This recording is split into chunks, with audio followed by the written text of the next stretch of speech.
ಓಂ ಶಾಂತಿ. ಇಂದಿನ ಮುರಳಿ ದಿನಾಂಕ 23 ಮಾರ್ಚ್ 2026. मुरली महावाक्यಗಳು. मीठे बच्चे, चुप रहना भी बहुत बड़ा गुण है. चुप रहकर बाबा को याद करते रहो तो बहुत कमाई जमा होती रहेगी. ಬಾಬಾ ಹೇಳ್ತಾರೆ, ಮಧುರ ಮಕ್ಕಳೇ, ಸುಮ್ಮನಿರುವುದು ಕೂಡ ಒಂದು ದೊಡ್ಡ ಗುಣವೇ ಆಗಿದೆ. ಸುಮ್ಮನಿದ್ದು ತಂದೆ ನೆನಪು ಮಾಡಿದಾಗ ಬಹಳಷ್ಟು ಗಳಿಕೆ ಜಮಾ ಆಗೋದು. ಬಾಬಾ ಹೇಳ್ತಾರೆ, ಸುಮ್ಮನಿರುವುದು ದೊಡ್ಡ ಗುಣ. ಅರ್ಥಾತ್ ಕೆಲಸ ಇಲ್ಲದೆ, ಮಾತಿಲ್ಲದೆ ಮೌನವಾಗಿದ್ದು ಬಿಡೋದ ಅಥವಾ ಸುಮ್ಮನಿದ್ದು ಬಿಡೋದ? ಬಾಬಾ ಹೇಳುವ ಸುಮ್ಮನಿರುವ ಮಾತಿನ ಭಾವಾರ್ಥ ಎಂದರೆ, ಮನಸ್ಸಿನಲ್ಲಿ ನಡೆಯುವ ಹಲ್ಚಲ್, ವಿಚಾರ, ಯಾವುದೇ ಸಂಗತಿ ಇದು ಡ್ರಾಮಾನುಸಾರ ನೊಂದಿದೆ ಅಂದ ಮೇಲೆ ಈ ಮನಸ್ಸಿನ ಹಲ್ಚಲನ್ನ ನೋಡುವಂತಹ ದಿವ್ಯ ವಿವೇಕ ಬುದ್ಧಿ ಇದೆಯಲ್ಲ, ಆ ಬುದ್ಧಿಗಾಗಿ ಬಾಬಾ ಹೇಳ್ತಾರ, ರಿಯಾಕ್ಟ್ ಮಾಡಬೇಡ, ಮನಸ್ಸಿನ ವಿಚಾರವನ್ನ ನಂದು ಅಂತ ಅನ್ಕೋಬೇಡ ಅಂತಾರ ಬಾಬಾ. ಯಾಕೆ ಅಂದ್ರೆ ಮನಸ್ಸಿನ ಮಾಲೀಕ ನಾ ಆತ್ಮ ಇದೀನಂದ್ಮೇಲೆ ಮನಸ್ಸು ನಾನು ನಂದು ಅನ್ನೋದು ಕೂಡ ಇದು ತಪ್ಪೆ. ಅಂದಮೇಲೆ ಮನಸ್ಸಿನಲ್ಲಿ ಯಾವುದೇ ತರದ ಗಾಬರಿಯಾಗುವ, ವಿಕಾರದ, ವ್ಯರ್ಥ ಯಾವ ವಿಚಾರಗಳ ನಡೆದ್ರೂ ಬಾಬಾ ಹೇಳ್ತಾರೆ, ಅದು ನಂದು ಅನ್ಕೋಬೇಡ, ಆ ಹಲ್ಚಲ್ನ ಕಡೆಗೆ ಗಮನ ಕೊಡಬೇಡ. ನೀ ಗಮನ ಕೊಟ್ಟಿಯತ್ತಂದ್ರ ಅದು ನಂದು ಅಂತ ಫೀಲ್ ಆಗ್ತೈತಿ. ಅದರ ಫೀಲಿಂಗ್ ಒಳಗ ಅದರದ್ದು ನೆಕ್ಸ್ಟ್ ಲೆವೆಲ್ ಜೋ ಕರ್ಮದಲ್ಲಿ ಬರ್ತದಲ್ಲ, ಭಾವನಾ ಅಥವಾ ಆ ಸಂಕಲ್ಪ, ಅದು ಬಂದ್ಬಿಡ್ತದ. ಅದಕ್ಕಾಗಿ ಸುಮ್ಮನೆ ಇರುವುದು ಅಂತಂದ್ರೆ ರಿಯಾಕ್ಟ್ ಮಾಡದೇ ಇರೋದು. ಇದು ನನ್ನದು ಅಂತ ಅನ್ಕೊಳ್ಳದೆ, ಇದು ಮನಸ್ಸಿನ ವಿಚಾರ ಡ್ರಾಮಾನುಸಾರ ನೊಂದಿದೆ, ನಾ ಇದೆಲ್ಲದರಿಂದಲೂ ಪರ್ಯಾಗಿರುವ ನಿರಾಕಾರಿ ಸತ್ಯ ಸ್ವಚ್ಛ ಪೂರ್ಣ ಆತ್ಮ ಇದೀನಿ ಅನ್ನುವಂತಹ ಸ್ಮೃತಿಯಲ್ಲಿ ಸ್ಥಿತಿ ಇರೋದೇ ಸುಮ್ಮನಿರೋದು. ಹೀಗೆ ಸುಮ್ಮನಿದ್ದು ಎಷ್ಟು ತಂದೆ ನೆನಪು ಮಾಡ್ತೀರೋ ಅಷ್ಟು ಕಮಾಯಿ ಜಮಾ ಆಗ್ತದ. ಕಮಾಯಿ ಏನು? ಉನ್ನತ ಆತ್ಮಿಕ ಅವಸ್ಥಾ, ಸದಾ ಶಾಂತ ಚಿತ್ತ ಸ್ಥಿತಿ ಅವಸ್ಥೆಯೇ ಅತಿ ದೊಡ್ಡ ಪ್ರಾಪ್ತಿ. ಈ ಪ್ರಾಪ್ತಿ ಜಮಾ ಆಗ್ತಾ ಹೋಗ್ತದೆ. ಪ್ರಶ್ನ, कौन से बोल कर्म संन्यास को सिद्ध करते हैं, वह बोल तुम नहीं बोल सकते हो. ಯಾವ ಮಾತು ಕರ್ಮ ಸನ್ಯಾಸವನ್ನ ಸಿದ್ಧ ಮಾಡ್ತದ ಅಂತ ಮಾತು ಮಕ್ಕಳು ತಾವು ಹೇಳುವ ಹಾಗೆ ಇಲ್ಲಂತಾರ ಬಾಬಾ. ಅಂದಮೇಲೆ ಕರ್ಮ ಸನ್ಯಾಸ ಅಂದ್ರೆ ಏನೂ ಕರ್ಮ ಬೇಡ, ಕೆಲಸ ಬೇಡ, ವಿಚಾರ ಬೇಡ, ಜೀವನೇ ಬೇಡ, ಹಂಗ ಇದ್ಬಿಡ್ಬೇಕು ಅಂತ. ಹಂಗಿಲ್ವೇ ಇಲ್ಲ. ಹಂಗೆ ಯಾರಿಗೂ ಇರಲಿಕ್ಕೆ ಆಗೋದಿಲ್ಲ. ಉಸಿರಾಡುವುದು ಕೂಡ ಕರ್ಮ, ಮಾತನಾಡುವುದು ಕರ್ಮ, ವಿಚಾರ ಮಾಡುವುದು ಕೂಡ ಕರ್ಮ, ಶರೀರ ಪೋಷಣೆಗೆ ತಿನ್ನುವುದು ಕರ್ಮ, ಅದಕ್ಕಾಗಿ ದುಡಿಯುವುದು ಕರ್ಮ. ಕರ್ಮ ಮಾಡದೆ ಇರ್ಲಿಕ್ಕೆ ಸಾಧ್ಯ ಇಲ್ಲ. ಯಾಕಂದ್ರೆ ನಾನು ಪರಂಧಾಮದಿಂದ ಈ ಕರ್ಮ ಕ್ಷೇತ್ರಕ್ಕೆ ಬಂದಿರೋದೇ ಎಕ್ಸ್ಟ್ರಾ ಎಕ್ಸ್ಪೀರಿಯನ್ಸ್ ಮಾಡೋದಕ್ಕಾಗಿ, ಮ್ಯಾಟರ್ನ ಜಗತ್ತಿನ ಅನುಭವಗಳನ್ನ ಮಾಡೋದಕ್ಕಾಗಿ ಬಂದಿದ್ದೀನ ತಂದ್ಮೇಲೆ ಬಾಬಾ ಹೇಳ್ತಾರೆ, ಮಕ್ಕಳೇ ಇಲ್ಲಿ ಕರ್ಮಂತೂ ಮಾಡಲೇಬೇಕು. ಆದರೆ ಕರ್ಮ ಸನ್ಯಾಸ ಸಿದ್ಧ ಮಾಡುವಂಥ ಮಾತು ಯಾವುದು? ಅದು ಎಂದಿಗೂ ನೀವು ಮಕ್ಕಳು ಮಾತಾಡಬಾರ್ದು ಅಂತ. ಹಂಗಾದ್ರೆ ಯಾವುದು? ಡ್ರಾಮಾಮೇ ಹೋಗಾತು ಕರ್ಲೆಂಗೆ, ಡ್ರಾಮಾದಲ್ಲಿದ್ರೆ ಮಾಡ್ತೀನಿ ಅನ್ನೋದಲ್ಲ ಬಾಬಾ ಅಂತಾರ. ಇದು ಒಳ್ಳೆಯದಲ್ಲ. ಯಾಕೆ? ಬಾಬಾ ಕೇತಿ ತೋ ಕರ್ಮ ಸನ್ಯಾಸ ಹೋ ಗಯಾ, ತುಮೆ ಕರ್ಮ ಮೇ ತೋ ಅವಶ್ಯ ಕರ್ನಾ ಹೇ. ನೀವು ಕರ್ಮ ಮಾಡಲೇಬೇಕಂತಾರ ಬಾಬಾ. ರೋಲಿಗೆ ಸಿಕ್ಕಂತ ಕರ್ಮ ಏನಿದೆ ಅದನ್ನ ಮಾಡಲೇಬೇಕು. ಬಿನಾ ಪುರುಷಾರ್ಥಕ್ಕೆ ತೋ ಪಾನಿ ಬಿ ನೈ ಮಿಲ್ ಸಕ್ತಾ. ಪುರುಷಾರ್ಥ ಇಲ್ಲದೆ ನೀರು ಸಿಗುವುದಿಲ್ಲ. ಹೇಗೆ ಸಿಲಿಂಡರ್ ಸಿಗ್ತಾ ಇಲ್ಲ, ಹಾಗೆ ದುಡ್ಡು ಕೊಡ್ತೀನಂದ್ರೂ ಈಗ ಸಿಲಿಂಡರ್ ಸಿಗ್ತಾ ಇಲ್ಲ. ಹಾಗೆ ಈಗಂತೂ ದುಡ್ಡು ಕೊಟ್ರ, ಕಷ್ಟಪಟ್ರ ನಮಗೆ ಶುದ್ಧ ನೀರು ಸಿಗ್ತಾ ಇದೆ, ಆದ್ರ ಆ ನೀರು ಸಿಗುವುದಿಲ್ಲ. ಯಾಕೆ ಅಂದ್ರೆ ಯಾವುದು ಪರಿಶ್ರಮವಿಲ್ಲದೆ ಏನೂ ಸಿಗೋದಿಲ್ಲ. ಆದ್ರೆ ಒಂದು ಮಾತ್ರ ಸತ್ಯ, ಪರಿಶ್ರಮ ಪಡುವುದು ಡ್ರಾಮಾದಲ್ಲಿ ಪಾತ್ರದಲ್ಲಿ ನೊಂದಿದೆ, ಅದಕ್ಕೆ ಫಲ ಸಿಗೋದು ಕೂಡ ಡ್ರಾಮಾದಲ್ಲಿ ನೊಂದಿದೆ. ಅಂದಮೇಲೆ ಪರಿಶ್ರಮ ಪಡಲೇಬೇಕಂತಾರ ಬಾಬಾ. ಅಂದ್ರೆ ಡ್ರಾಮಾದ ಅಂಡರ್ ಒಳಗ ನಾವು ಕೆಲಸ ಮಾಡೋದು, ಪರಿಶ್ರಮ ಪಡೋದು, ಪುರುಷಾರ್ಥ ಮಾಡೋದು, ತ್ಯಾಗ ಮಾಡೋದು ನೊಂದಿದೆ, ಫಲ ಸಿಗುವುದು ನೊಂದಿದೆ. ಹೀಗೆಲ್ಲ ಫಲನೇ ತಾನೇ ಸಿಕ್ಬಿಡ್ಲಿ, ಮತ್ತೆ ಡ್ರಾಮಾದಲ್ಲಿ ಸಿಗತದ ಪದವಿ ಅಂದಮೇಲೆ, ಡ್ರಾಮಾದಲ್ಲಿ ಈ ಫಲ ಸಿಗುದದ, ಈ ಪ್ರಾಪ್ತಿ ಆಗುದಿದೆ ಅಂದಮೇಲೆ ಆಗ್ಬಿಡ್ಲಲ್ಲ? ಇಲ್ಲ. ಯಾವಾಗ ಆಗ್ತದ? ಯಾವಾಗ ನೀನು ಪುರುಷಾರ್ಥ ಮಾಡ್ತಿ, ಮತ್ತು ಪುರುಷಾರ್ಥ ಇದಕ್ಕೆ ಡ್ರಾಮಾದಲ್ಲಿ ಸಿಗುವುದಲ್ಲ ಅಂತಂದ್ರ, ಡ್ರಾಮಾದಲ್ಲಿ ಸಿಗುದ್ರ ನೂಂದದ ಅರ್ಥ ಅಂದ್ರ ನೀ ಮಾಡಿದಾಗ ಸಿಗ್ತೈತಿ. ಅದಕ್ಕಾಗಿ ಬ್ರಹ್ಮ ಬಾಬಾರವರಿಗೆ ಗೊತ್ತಿತ್ತು ನಾನು ನಾರಾಯಣ ಆಗ್ತೀನಿ ಅಂತ. ಅವ್ರು ಸುಮ್ಕೊಳ್ಲಿಲ್ಲ. ನಾರಾಯಣನ ಆಗುವುದು ಡ್ರಾಮಾದಲ್ಲಿ ನೂಂದಿತ್ತು. ನಾರಾಯಣ ಪದವಿಗಾಗಿ ಅವರು ಮಾಡುವ ಪುರುಷಾರ್ಥವೂ ನೂಂದಿತ್ತು. ಅದಕ್ಕಾಗಿ ಬಾಬಾ ಹೇಳ್ತಾರ, ಡ್ರಾಮಾ ಅಂತ ಯಾವುದೂ ಕಠಿಣ ಅನ್ಕೊಂಡು ನನಗಾಗುವುದಿಲ್ಲ ಅನ್ಕೊಂಡು ಸುಮ್ಮನಿರಬೇಡ್ರಿ. ಇಸಿಲಿಯೇ ಡ್ರಾಮಾ ಕೇಕರ್ ಚೋಡ್ನೇ ಇದೇನಾ, ಡ್ರಾಮಾ ಅಂತ ಹೇಳಿ ಬಿಡ್ಲಿಕ್ಕೆ ಬರೋದಿಲ್ಲ, ಬಿಡಬೇಡ್ರಿ. ಹೊಸ ರಾಜಧಾನಿಯಲ್ಲಿ ಶ್ರೇಷ್ಠ ಪದವಿ ತಗೋದಕ್ಕಾಗಿ ಪುರುಷಾರ್ಥವನ್ನ ಮಾಡ್ರಿ. ಖೂಬ ಪುರುಷಾರ್ಥ ಕರೋ, ಬಹಳ ಪುರುಷಾರ್ಥ ಮಾಡ್ಬೇಕಂತಾರ ಬಾಬಾ. ಹಳೆ ರಾಜಧಾನಿ ಯಾವುದು ರಾವಣನ ಈ ಜಗತ್ತಿನೊಳಗ ಮನಸ್ಸಿನೊಳಗ ನಾನು ಅಂದ್ರೆ ಸಾಯುವ ಚಿಂತೆ ಇದೆ, ದುಃಖ ಇದೆ, ಮನುಷ್ಯ ಭಾನ ಇದೆ, ಮನುಷ್ಯ ಭಾನದ ವಿಚಾರಗಳಿವೆ, ಅನುಭವಗಳಿವೆ ಅಂತಂದ್ರ ಇದು ರಾವಣನ ರಾಜಧಾನಿ. ಭಲೆ ಮಾಲೀಕ ಆಗಿದ್ರು ಕೂಡ ಅಲ್ಲಿ ಸಿಗೋದು ದುಃಖ ಚಿಂತೆನೆ. ಆದರೆ ಬಾಬಾ ಬಹಳ ಸುಂದರವಾಗಿ ಹೇಳ್ತಾರೆ, ಹೊಸ ಸತ್ಯುಗಿ ರಾಜಧಾನಿ, ಸತ್ಯುಗದೊಳಗ ಮುಂದಿನ ಮಾತಲ್ಲ, ಈ ಸಂಗಮದ ಸಮಯದಲ್ಲಿ ಇದೇ ಜೀವನದೊಳಗ ಈ ಮನಸ್ಸಿನೊಳಗ ಸತ್ಯುಗಿ ರಾಜಧಾನಿ ಸ್ಥಾಪನೆ ಆಗ್ತದಲ್ಲ, ಆ ಸ್ಥಾಪನೆಗಾಗಿ ನೀನು ಬಹಳ ಪುರುಷಾರ್ಥವನ್ನ ಮಾಡಬೇಕು ಅಂತ. धारणेಗಾಗಿ ಮುಖ್ಯ ಸಾರ್, ಕಿಸಿ ಭಿ ದೇಹದಾರಿ ಕಾ ನಾಮ ರೂಪ ಮೇ ನಹಿ ಫಸ್ನಾ ಹೈ. ಯಾವ ದೇಹದಾರಿಯ ನಾಮ ರೂಪದಲ್ಲಿ ಸಿಕ್ಕಾಕೋಬೇಡ್ರಿ. ನಾಮರೂಪದಲ್ಲಿ ಸಿಕ್ಕಾಕೊಳ್ಳೋದು ಅಂತಂದ್ರೆ ಯಾರ್ದೋ ಹೆಸರಿಗೆ ಫಿದಾಗೋದು, ಆ ಹೆಸರು ಕಂಡ್ರನೆ ಅಷ್ಟು ಪ್ರೀತಿ, ಅಷ್ಟು ನೆನಪಿನಲ್ಲಿ ಮುಳುಗಿಬಿಡೋದು. ಅವರ ರೂಪ ಅಂದ್ರೆ ಬಹಳ ಸುಂದರ ಇದ್ದಾರೆ ಹೀಗಲ್ಲ. ಮಾನವರಂತೂ ಅದಾರಲ್ಲ, ಇವರು ಮಾನವರು. ನಾಮರೂಪದಲ್ಲಿ ನಾವೇನು ಸಿಕ್ಕಾಕೊಂಡಿಲ್ಲ, ಇವೆಲ್ಲ ನಾವು ಬಹಳ ದೂರ ಇದೀವಿ ಅಂತ ಅನ್ಬೋದು.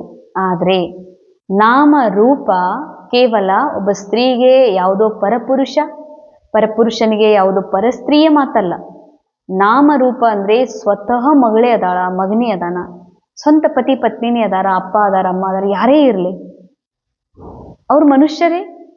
ನನ್ನ ಮಗ ಅದಾನ, ಅದ ಹೆಂಗ್ ನಾಮರೂಪ ಆಗ್ತದ, ಅದ ಹೆಂಗ್ ದೇಹಭಾನ ಆಗ್ತದಂದ್ರ, ಮಗನ ಪಾತ್ರ, ಮಗ ಅನ್ನೋದೊಂದು ಶರೀರ ಭಾನದಲ್ಲಿದ್ದೀನಿ.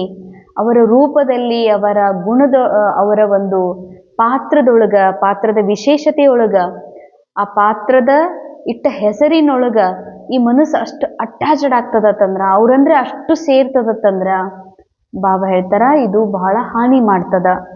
ಯಾರ ನಾಮ ರೂಪದಲ್ಲೂ ಸಿಕ್ಕಾಕೊಳ್ಬಾರ್ದು, ಅಂತ ಪುರುಷಾರ್ಥವನ್ನ ಮಾಡ್ರಿ. एक बाबा की श्रीमत पर चलकर सद्गति को पाना है, चुप रहना है. ಒಬ್ಬ ತಂದೆ ಶ್ರೀಮತ್ ಅನುಸಾರ ನಡೆದು, ಒಬ್ಬ ತಂದೆ ಶ್ರೀಮತ್ತೇನು, ನಾನು ದೇಹ ಅಲ್ಲ ಅನ್ನೋದಷ್ಟೇ ಅಲ್ಲ, ನಾನು ಯಾರಿದ್ದೀನಿ, ನಾನು ದೇಹರಹಿತ, ವಿದೇಹಿ, ನಿರಾಕಾರ, ಅವಿನಾಶಿ, ಸಂಪೂರ್ಣ ಆತ್ಮ ಇದ್ದೇನೆ ಅನ್ನೋದ್ರು ನಿಶ್ಚಯ. ನಾ ಈ ಅಲಗಾಡುವ ಬಡದಾಡುವಂತಹ ಈ ದೇಹ ನಾನಲ್ಲ ಅನ್ನುವ ಸ್ಮೃತಿಯಲ್ಲಿ ಇರೋದೇ ಶ್ರೀಮತ. ಶ್ರೀಮತದ ಅನುಸಾರ ನಡೆದು ಸದ್ಗತಿ ಅಂದ್ರೆ ಈ ಮನಸ್ಸು ಏನು ಗತಿಹೀನ ಆಗಿ ತಿರುಗ್ತಾ ಇದೆ, ಇದಕ್ಕೆ ಸದ್ಗತಿಯನ್ನ ಕೊಡಿಸೋ ಸಲುವಾಗಿ ಶ್ರೀಮತ ಅನುಸಾರ ನಡೀರಿ. ಚುಪ್ ರೆಹನಾ ಹೈ ಅರ್ಥಾತ್ ವಿದೌಟ್ ರಿಯಾಕ್ಟ್. ಬುದ್ಧಿ ವಿವೇಕ ಸದಾ ತನ್ನ ಆತ್ಮಸ್ಮೃತಿಯಲ್ಲಿ ಸ್ಥಿತಾಗಿರೋದು. सेकेंड पॉइंट, भविष्य 21 जन्मों के लिए अच्छी रीति पढ़ना और दूसरों को पढ़ाना है. ಭವಿಷ್ಯ 21 ಜನ್ಮಗಳಿಗಾಗಿ ಚೆನ್ನಾಗಿ ಓದ್ರಿ ಮತ್ತು ಅನ್ಯರಿಗೂ ಓದಿಸ್ರಿ. ಒಂದು ಓದಿಸ್ರಿ ಸ್ಥೂಲ ರೂಪದಲ್ಲಿ ಇವತ್ತೆಲ್ಲರೂ ಮಾಡ್ತಾನೆ ಇದ್ದಾರೆ. ಓದಿಸ್ರಿ ಎನ್ನುವ ಸೂಕ್ಷ್ಮ ಪುರುಷಾರ್ಥದ ಅರ್ಥ ಏನು ಅಂತಂದ್ರೆ, ನಾನ್ ಆತ್ಮ ಇದ್ದೀನಿ. ಬೇರೆಯವ್ರಿಗೆ ಓದಿಸ್ರಿ ಅಂದ್ರೆ ಬೇರೆಯವ್ರು ಯಾರು? ಈ ಮನಸ್ಸು ಬಹಳ ಅಜ್ಞಾನಿ ಇದೆ, ಈ ಮನಸ್ಸಿನಲ್ಲಿ ಬಹಳ ಜ್ಞಾನದ ಕೊರತೆ ಇದೆ. ಅದಕ್ಕೆ ಈ ಮನಸ್ಸಿನ ಅನೇಕ ವಿಚಾರಗಳಿಗೆ ಓದಿಸ್ರಿ ಅಂತ ಹೇಳ್ತಾರೆ ಬಾಬಾ. ಓದಿಸಿದಾಗಲೇ ನಿಮ್ಮ ಹೆಸರು ಪ್ರಸಿದ್ಧಿ ಆಗಕ್ಕ ಸಾಧ್ಯದ. ಹೆಸರು ಪ್ರಸಿದ್ಧಿ ಅರ್ಥಾರ್ಥ ಯಾರ ಹೆಸರು ನಾವು ಪ್ರಸಿದ್ಧ ಮಾಡಬೇಕಾಗಿದೆ. ನಾವೇನು ಈ ವಿಶ್ವ ನಾಟಕದಲ್ಲಿ ಪಾತ್ರ ಅಭಿನಯ ಮಾಡ್ತಿದ್ದೀವಿ, ಪಾತ್ರದೊಳಗ ನಾವು ಈಶ್ವರನ ಸಂತಾನಾಗಿ ಒಂದು ಯೋಗಿ ಜೀವನದ ಒಂದು ಶ್ರೇಷ್ಠತೆಗಾಗಿ ಓದಿಸೋದು ಬಹಳ ಬಹಳ आवश्यक अंतर बाबा। वरदान, मन मत और परमत को समाप्त कर श्रीमत पर पद्मों की कमाई जमा करने वाले पद्मा पदम भाग्यशाली भव। ಮನ್ಮತ ಹಾಗೂ ಪರಮತವನ್ನು ಸಮಾಪ್ತ ಮಾಡಿ ಶ್ರೀಮತದ ಅನುಸಾರ ಪದಮದ ಗಳಿಕೆಯನ್ನು ಜಮಾ ಮಾಡಿಕೊಳ್ಳುವಂತಹ ಪದಮಾ ಪದಂ ಭಾಗ್ಯಶಾಲಿಗಳು ಆಗ್ರಿ। श्रीमत पर चलने वाले एक संकल्प भी मनमत या परमत पर नहीं कर सकते। ಯಾರು ಶ್ರೀಮತ್ ಅನುಸಾರ ನಡೀತಾರ ಅವರು ಒಂದು ಕ್ಷಣನೂ ಕೂಡ ಪರಮತದಂತೆ ಮನ್ಮತದಂತೆ ನಡೆಯೋದಿಲ್ಲ। स्थिति की स्पीड यदि तेज नहीं होती तो जरूर कुछ न कुछ श्रीमत में मनमत या परमत मिक्स है। ಸ್ಥಿತಿ ಒಳಗ ಸ್ಥಿತಿಯ ಸ್ಪೀಡ್ ಇದ್ರ ಒಂದು ಗುರುತಿಸುವಿಕೆ ಈ ಜಗತ್ತಿನೊಳಗ ಡಿಟ್ಯಾಚ್ ಆಗಿ ಸಾಕ್ಷಿಯಾಗಿ ನೋಡುವಂತಹ ಒಂದು ಕೆಪಾಸಿಟಿ ಇದೆ, ಅದು ಸ್ಪೀಡ್ ಇಲ್ಲ ಅಂದ್ರ ಬಾಬಾ ಹೇಳ್ತಾರೆ ಜರೂರ್ ಮನ್ಮತ ಅಥವಾ ಪರಮತದ ಮಿಕ್ಸಿಂಗ್ ಇದೆ ಅಂತಾರೆ ಬಾಬಾ। ಮನ್ಮತ್ ಅರ್ಥಾತ್ ಎಷ್ಟು ಸುಂದರ ಹೇಳ್ತಾರೆ, ಮನ್ಮತದ ಡೆಫಿನಿಷನ್ ಅದರ ಮೂಲ ಅರ್ಥ ಬಾಬಾ ಹೇಳ್ತಾರೆ, अल्पज्ञ आत्मा के संस्कार अनुसार जो संकल्प उत्पन्न होता है वह स्थिति को डगमग करता है। अल्पज्ञ आत्मा अर्थात बाबा ಮನಸ್ಸಿಗೂ ಆತ್ಮಕ್ಕೂ ಆತ್ಮನೇ ಅಂತಾರೆ। ಇಲ್ಲಿ ಅಲ್ಪಜ್ಞ ಜ್ಞಾನ ರಹಿತ ಇರೋದು ಆತ್ಮ ಅಲ್ಲ, ಆತ್ಮ ಮೂಲ ಗುಣನೇ ಜ್ಞಾನ ಸ್ವರೂಪ ಇದೆ। ಅಲ್ಪಜ್ಞ ಅಂತ ಯಾರಿಗೆ ಬಳಸ್ತಿದ್ದಾರೆ? ಈ ಮನಸ್ಸಿಗೆ। ಯಾಕಂದ್ರೆ ಈ ಮನಸ್ಸು ರಾವಣನ ಮತದೊಳಗ ಕನ್ವರ್ಟ್ ಆಗಿದೆ, ರಾವಣನ ಸಿಸ್ಟಮ್ ಅನ್ನ ಅಡಾಪ್ಟ್ ಮಾಡ್ಕೊಂಡಿದೆ ಈ ಮನಸ್ಸು। ಅದಕ್ಕೆ ಹೇಳ್ತಾರೆ ಬಾಬಾ, ಈ ಮನಸ್ಸಿನಲ್ಲಿ ಜ್ಞಾನ ಇಲ್ಲದ ಏನು ವಿಚಾರ ಅದಾವ, ಆ ವಿಚಾರ ಸಂಕಲ್ಪ ಉತ್ಪನ್ನ ಆಗ್ತದಂದ್ರ ಅದು ಸ್ಥಿತಿಯನ್ನ ಅಲಗಾಡಿಸಿ ಬಿಡ್ತದ। ಅದಕ್ಕಾಗಿ ಚೆಕ್ ಮಾಡ್ಕೊಡ್ರಿ ಮತ್ತು ಮಾಡಿಸ್ರಿ ಬೇರೆಯವರಿಗೂ, ನಾನು ಒಂದು ಹೆಜ್ಜೆ ಆದರೂ ಶ್ರೀಮತ ಬಿಟ್ಟು ನಡೀತಾ ಇದ್ದೇನೇನೋ। ಯಾಕೆ ಅಂದ್ರೆ ಶ್ರೀಮತ ಬಿಟ್ಟು ನಡೆದಾಗ ಪದಮದ ಗಳಿಕೆಯನ್ನು ಮಿಸ್ ಮಾಡ್ಕೋತೀನಿ। ಹೀಗೆ ಪದಮದ ಗಳಿಕೆಯನ್ನು ಯಾವಾಗ ನಾನು ಮಿಸ್ ಮಾಡ್ಕೋತಾ ಹೋಗ್ತೀನಿ ಅವಾಗ ಪದಮ ಭಾಗ್ಯಶಾಲಿ ಆಗಕ್ಕ ಆಗೋದಿಲ್ಲ। ಸ್ಲೋಗನ್, ಮನ್ ಮೇ ಸರ್ವಕ್ಕೆ ಕಲ್ಯಾಣ ಕಿ ಭಾವನಾ ಬನಿ ರಹೆ। ಮನಸ್ಸಿನಲ್ಲಿ ಎಲ್ಲರ ಪ್ರತಿಯಾಗಿ ಕಲ್ಯಾಣದ ಭಾವನೆ ತುಂಬಿರ್ಲಿ। ಕಲ್ಯಾಣದ ಭಾವನೆ ಅಂದ್ರೆ ಇವ್ರಿಗೂ ಚಲೋ ಆಗ್ಲಿ, ಇವ್ರು ಉದ್ಧಾರ ಆಗ್ಲಿ, ಇವ್ರಿಗೂ ಪಾಠ ಕಲೀಲಿ ಅಲ್ಲ। ಇವ್ರು ಏನೇ ಮಾಡ್ತಾ ಇದ್ರು ಕೂಡ, ಇವ್ರದ್ದು ಯಾವುದೇ ರೀತಿಯ ಪಾತ್ರ ಇದ್ರೂ ಕೂಡ ಈ ಪಾತ್ರ ಸತ್ಯಲ್ಲ, ಒಳಗಡೆ ಇರುವಂತಹ ಅಶರೀರಿ ನಿರಾಕಾರ ಆತ್ಮನ ಸತ್ಯ ಸ್ವರೂಪವನ್ನು ನೋಡೋದೇ ಎಲ್ಲರ ಕಲ್ಯಾಣಕಾರಿ ಆಗುವುದಾಗಿದೆ। ಅವ್ಯಕ್ತಿಸಾರ, ನಿಶ್ಚಯ ಹಾಗೂ ನಿಶ್ಚಯದ ಫೌಂಡೇಶನ್ ಗಟ್ಟಿ ಇದ್ದಾಗ ನಿಶ್ಚಿಂತ ಹಾಗೂ ನಿರ್ಭಯ ಇರಲಿಕ್ಕೆ ಸಾಧ್ಯ। ಸರ್ಕಮ್ಸ್ಟಾನ್ಸ್ ಭಲೆ ಹೇಗೆ ಇರಲಿ, ಆದರೆ ನಿಶ್ಚಯ ಬುದ್ಧಿ ಮಕ್ಕಳು ಎಂತಹ ವಾತಾವರಣ ಇರಲಿ, ಎಂತಹ ಪರಿಸ್ಥಿತಿ ಬರಲಿ, ತಮ್ಮ ಸ್ವಸ್ಥಿತಿಯ ಶಕ್ತಿಯಿಂದ ಪರಿಸ್ಥಿತಿಯ ಮೇಲೆ ವಿಜಯಿ ಆಗ್ತಾರೆ। ಸ್ವಸ್ಥಿತಿ ಅಂದ್ರೆ ನಾನು ನಿರಾಕಾರ ಆಗಿರುವ ಸತ್ಯವನ್ನ ಸ್ಮೃತಿಯಲ್ಲಿ ಇಟ್ಕೊಂಡು ಸದಾ ಈ ನಾಟಕವನ್ನ ನಾಟಕದ ರೂಪದಲ್ಲಿ ನೋಡುವುದೇನಿದೆಯಲ್ಲ, ಇದಕ್ಕೆ ಸ್ವಸ್ಥಿತಿ ಅಂತಾರೆ ಬಾಬಾ। ಸ್ವಸ್ಥಿತಿ ಶ್ರೇಷ್ಠಿತ್ತು ಅಂದ್ರೆ ಈ ಜಗತ್ತಿನೊಳಗ ಏನು ನೀನು ಏನೇ ಕಾರ್ಯ ಮಾಡ್ತಾ ಇದ್ದಿ, ನಿನ್ನ ಎದುರುಗಡೆ ಪರಿಸ್ಥಿತಿ ಬರ್ತಾ ಇದೆ, ಮಾತು ಬರ್ತಾ ಇದೆ, ಘಟನೆಗಳು ಘಟಿಸ್ತಾ ಇದೆ, ಅದ್ರೊಳಗೆ ನೀ ಎಂದೂ ಗಾಬರಿ ಆಗೋದಿಲ್ಲ। ಯಾಕಾಗೋದಿಲ್ಲ ಅಂತಂದ್ರೆ ನಿನಗೆ ನಿನ್ನ ಸತ್ಯ ಗೊತ್ತಿದೆ, ಬಾಕಿ ಇದೆಲ್ಲ ಏನು ಅನ್ನುವಂತಹ ರಾವಣನ ರಾಜ್ಯದ ಬಗ್ಗೆಯೂ ನಾಲೆಜ್ ಇದೆ ಅಂತಂದ್ರ ಯಾವ ಪರಿಸ್ಥಿತಿ ಅಲಗಾಡಿಸ್ಲಿಕ್ಕೆ ಸಾಧ್ಯ ಇಲ್ಲ। ಒಂದ್ ವೇಳೆ ಜಗತ್ತಿನ ಯಾವುದೇ ತರದ ಜನ, ಭಲೆ ಬ್ರಾಹ್ಮಣ ಪರಿವಾರನೇ ಇರಲಿ, ಸಂಬಂಧ ಸಂಪರ್ಕದವರೇ ಇರಲಿ, ಅಥವಾ ಈ ನಾಟಕದ ಯಾವುದೇ ಮಾತಿರ್ಲಿ, ಕಹೆ ಕಿ ಹಾರ್ ಗಯಾ ಲೇಕಿನ್ ವಾ ಹಾರ್ ನಹೀ ಹೇ ಜೀತ್ ಹೇ। ಎಲ್ಲರೂ ಹೇಳ್ತಾರೆ, ಬಿಕೆನು ಹೇಳ್ತಾರೆ, ಹೊರಗಿನವರು ಹೇಳ್ತಾರ, ಪಾಪ ಇವ್ರು ಸೋತ್ರು, ಪಾಪ ಇವ್ರು ಮದ್ವೆ ಆದ್ರು, ಪಾಪ ಇವರು ಎಲ್ಲಾ ಬಿಟ್ಬಿಟ್ರು, ಪಾಪ ಇವ್ರದೆಲ್ಲ ಲಾಸ್ ಆಗಿಬಿಡ್ತು ಅವ್ರು ಅಂತಾರಂದ್ರ ಅಲ್ಲಿ, ಆದ್ರೆ ಅದು ಸೋಲಲ್ಲ। ಸೋಲಂತ ಎದಕ್ಕಂತಾರ? ನಾನ್ ನಿರಾಕಾರ ಆಗಿರುವ ಸತ್ಯದ ಮೇಲೆ ನನಗೆ ಡೌಟ್ ಅದ, ನಾ ದೇಹ ಇರುವುದ್ರ ಬಗ್ಗೆ, ನಾ ದೇಹ ಅನ್ನೋದ್ರ ಬಗ್ಗೆ ನನಗೆ ವಿಶ್ವಾಸ ಅದ ಅಂದ್ರೆ ಇದು ಸೋಲು। ಯಾರಿಗೆ ನಾನು ನಿರಾಕಾರ ಇದ್ದೀನಿ ಅನ್ನುವಂಥ ಸತ್ಯದ ಮೇಲೆ ನಿಶ್ಚಯ ಇದೆ, ಈ ಪಾತ್ರದಲ್ಲಿ ದೊಡ್ಡ ಲಾಸ ಆಗ್ತಾ ಇದೆ, ಪಾತ್ರದಲ್ಲಿ ಏನೆಲ್ಲ ನೆಗೆಟಿವಿಟಿ ನಡೀತಾ ಇದೆ, ಆದ್ರೆ ಇದು ನಾನಲ್ಲ, ಇದು ಸತ್ಯ ಅಲ್ಲ ಅನ್ನುವಂಥ ಸ್ಮೃತಿ ಯಾರಿಗಿರ್ತದೋ ಅವ್ರು ವಿಜಯಿ ಅಂತಾರೆ ಬಾಬಾ। ಅವರು ಅದು ಸೋಲಲ್ಲ। कोई भी सेवा की संगठन की ಯಾವುದೇ ಸೇವಾ ಸಂಘಟನೆ, ಯಾವುದೇ ಸೇವೆ, ಯಾವುದೇ ಸಂಘಟನೆ, ಪ್ರಕೃತಿ ಪರಿಸ್ಥಿತಿ ಅದು ಏನೇ ಇರಲಿ, ನಿಮ್ಮ ಸ್ವಸ್ಥಿತಿ ಶ್ರೇಷ್ಠ ಇತ್ತು ಅಂದ್ರೆ ನಿಮ್ಮನ್ನ ಅಲುಗಾಡಿಸ್ಲಿಕ್ಕೆ ಎಂದಿಗೂ ಸಾಧ್ಯವಿಲ್ಲ. ಯಾಕೆಂದ್ರೆ ಶ್ರೇಷ್ಠ ಸ್ಥಿತಿಯನ್ನ ಅಲುಗಾಡಿಸುವಂತ ಶಕ್ತಿ ಯಾರೊಳಗೂ ಇಲ್ಲ. ಅವರು ಸದಾ ಬಂಧನ ಮುಕ್ತ ಸ್ಥಿತಿ ಅನುಭವವನ್ನ ಮಾಡ್ತಾರೆ.